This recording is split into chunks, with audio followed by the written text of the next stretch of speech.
Hello students, आज की video का हमारा जो टॉपिक है वो 12th बायोलॉजी से जेनेटिक्स वाले चैप्टर में से है। टॉपिक का नाम है बैक क्रॉस। बैक क्रॉस को हिंदी में प्रतीप संकरण भी कहते हैं। प्रतीप संकरण, बैक क्रॉस, जिसका अर्थ होता है कि जब F1 पीढ़ी का किसी भी जनक से संकरण करवाया जाता है तब उस संकरण को बैक क्रॉस या प्रतीप संकरण कहते हैं। बैक क्रॉस में क्या होता है कि जो F1 पीढ़ी जो होती है उसका संकरण जो जनक के शुद्ध प्रभावी गैमीट्स होते हैं उनसे या शुद्ध अप्रभावी जनक जो होते हैं उनके गैमीट से करवा सकते हैं। जैसे कि F1 पीढ़ी में हमें जो संतति प्राप्त होती हैं वो कैपिटल टी और स्मॉल टी वाली प्राप्त होती हैं, सभी की सभी। और जनक पीढ़ी में शुद्ध होते थे जिसमें एक कैपिटल डबल टी वाले शुद्ध लंबे तथा दूसरे स्मॉल डबल टी वाले शुद्ध बौने हुआ करते हैं। तो इनमें से किसी एक के साथ में इस F1 पीढ़ी का संकरण करवाना ही बैक क्रॉस या प्रतीप संकरण कहलाता है। इसे चेकर बोर्ड के माध्यम से समझेंगे। चेकर बोर्ड को ही पनेट वर्ग कहते हैं। इस वर्ग के बारे में एक ब्रिटेन के वैज्ञानिक थे जेनेटिक्स, जिनका नाम था रेजिनाल्ड सी पनेट। उन्होंने इसके बारे में, इस चेकर बोर्ड के बारे में बताया। चेकर बोर्ड इसलिए कहते हैं क्योंकि इसमें हम ये जो जेनेटिक्स के जो लक्षण हैं इनको चेक करने के लिए इस बोर्ड का प्रयोग किया जाता है।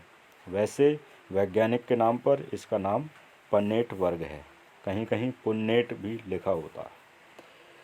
तो यहाँ पर जैसे पहले वर्ग में F1 पीढ़ी के युग्मक लिए गए हैं कैपिटल टी और स्मॉल टी।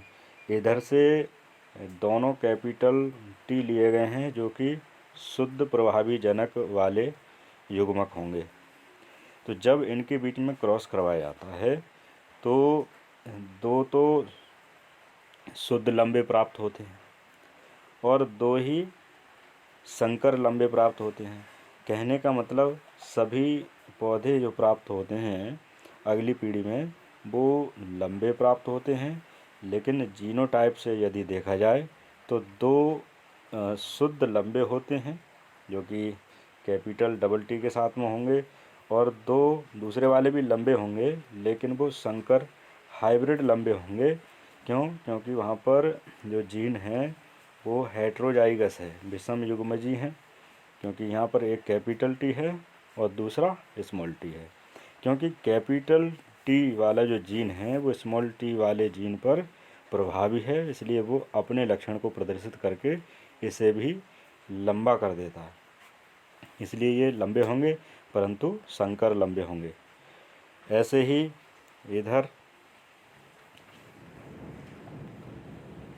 जब F1 पीढ़ी के युग्मक जो लिए आते हैं कैपिटल टी और स्मॉल टी, वैसे ही अब यहाँ पर जनक से जो युग्मक लिए जाएंगे वो अप्रभावी वाले लिए जाएंगे, शुद्ध बौने वाले, जो कि दोनों ही स्मॉल टी वाले होंगे। जब इनका क्रॉस करवाया जाता है तो यहाँ पर ये दो संकर लंबे प्राप्त होते हैं और दो बौने प्राप्त होते हैं और बौने भी शुद्ध होते हैं, शुद्ध बौने। दो संकर लंबे यानी कैपिटल टी के साथ स्मॉल टी और दो शुद्ध बौने यानी कि दोनों ही स्मॉल टी वाले। अब यहाँ पर जो रेशियो निकल के आता है जीनोटाइप और फिनोटाइप रेशियो, तो 2:2 का होता है। इधर भी 2:2 का होता है। अनुपात को हम जितना न्यूनतम हो सकता है उतना न्यूनतम कर सकते हैं। तो यहाँ पर 2 को काट देगा तो यहाँ का जो शुद्ध अनुपात निकल के आएगा वो 1:1 होगा। वो जो रेशियो होगा वो 1:1 होगा। तो इस संकरण को बैक क्रॉस कहते हैं। बैक मतलब पीछे की तरफ, यानी F1 पीढ़ी से फिर से जनक की तरफ जा कर के जो संकरण हुआ है उसी को बैक क्रॉस या प्रतीप संकरण कहते हैं। इसके बाद अगली वीडियो में टेस्ट क्रॉस का टॉपिक चलेगा।